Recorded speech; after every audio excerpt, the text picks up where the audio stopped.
साथीहरू हामीहरू दुईजना यहाँ स्विमिङ गर्नु गएको है यहाँनिर भाग चाहिँ आएको छु कि स्विमिङ गर्नु पर्यो भनेर आएको छु तपाईहरुलाई म स्विमिङ पुल देखाउँछु ल स्विमिङ पुल चाहिँ यस्तो रहेछ वाउ नाइस दामी कि तर चाहिँ यो पानीमा चाहिँ म डुबेर मर्छु होला कि त्यो भएर नखेल्नु पर्यो होस् म खेल्दिन यो स्विमिङमा चाहिँ डुबेर मर्ने रहेछु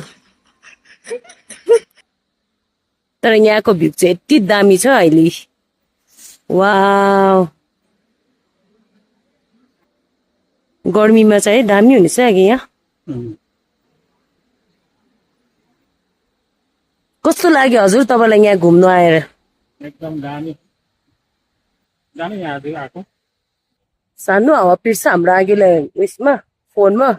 भिडियो लगाएपछि हावा पिट्नु सुरु भइहाल्छ